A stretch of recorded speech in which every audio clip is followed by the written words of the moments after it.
नमस्कार जय जगन्नाथ। आज हूँ पवित्र रथ यात्रा से मु आपण मानू महाप्रभु जगन्नाथंकर गोटे महाप्रसाद बनईकि देखेबी जार ना हूँ पारिजातक। से मुझे गोटे पाचिला कदली नहीं कि नड़िया कोरा नहीं आठी मु गुड़ नहीं आ सब गुड़ को भल भाव चकटी दबा एमती चकटिकी रखीदबा 5 मिनिट। से पानी रिलीज है आम अटा गोटे कप नवा घी गोटे चामच नवा गुआ घी आउ सब लुण टिके पकई ताको अटा चकटिला भली चकटी दबा। देखो ये भल भाव चकटी दूची।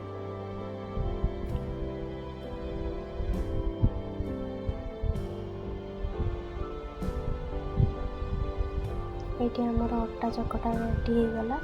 एबे आमे ताको 5 मिनिट कभर करी रेस्ट पाई रखीदबा। एबे आमर हो गला 5 मिनिट। एबे आउ टिके ताको भलसे चकटी दबा आ छोट छोट गोला एमती करदबा।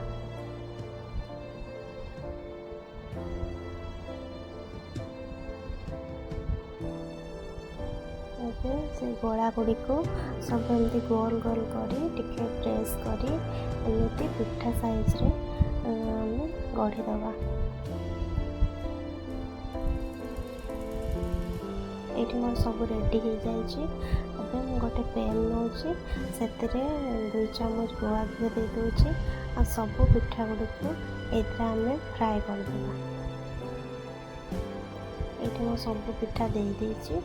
एबे सब पिठा गुड़ी को एमती अलट पलट करी 2 पटरू लाल लाल करी फ्राए करिया। एबे आमे आंच को मीडियम लो रे रखिकी सब गुड़ी को फ्राए करिया।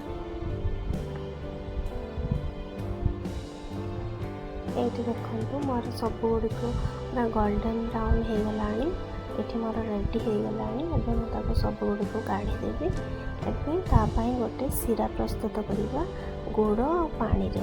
से मुझे गुड़ नहीं गोटे कप आ पानी तार अधा नहीं सब टिके अठाड़िया हो गला परे सब पिठा गुड़ी को ये देदबा आउ 5 मिनिट ताको फुटई दबा।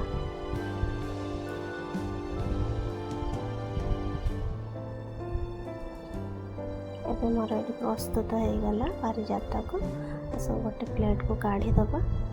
एटा टिके नरम लगे किंतु सुखी गले एटा पूरा ड्राई हो जिवो।